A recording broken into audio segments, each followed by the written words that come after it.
Déco dans le présent pour mieux construire l'avenir. La chronique d'Interentreprise avec Francette Florimond. Bonjour, j'espère que vous allez bien. Parlons assurance. Generali JFA Caraïbes a tiré le premier et rapidement Allianz et Groupama lui ont emboîté le pas.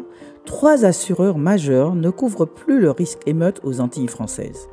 Le mouvement de retrait sur ce risque avait été rendu visible avec la Nouvelle-Calédonie après les émeutes qui ont touché ce territoire. Mais il était déjà dans l'air depuis la mort du jeune Naël qui avait entraîné des émeutes urbaines partout sur le continent français.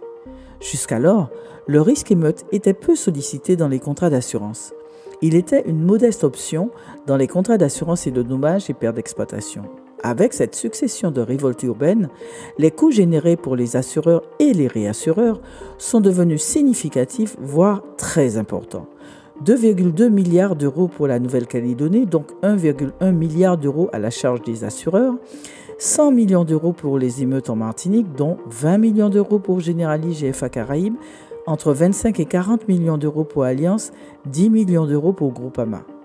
À ces risques en forte croissance se rajoutent ceux, tout aussi exponentiels, créés par le réchauffement climatique, à savoir les cyclones, la sécheresse, les inondations, la grêle, etc.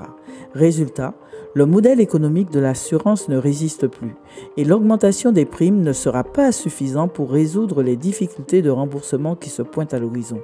Les premiers à avoir ramené leur barque à terre face à ce gros temps qui s'annonce sont les réassureurs, généralement des organisations mondiales, qui ne veulent plus couvrir le risque des assureurs confrontés à ces risques qui deviennent récurrents.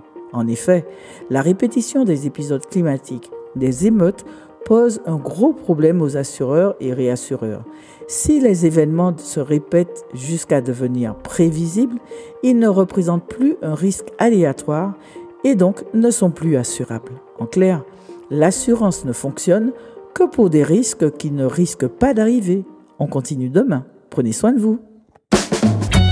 Déco dans le présent pour mieux construire l'avenir. La chronique d'Interentreprise avec Francette Florimond.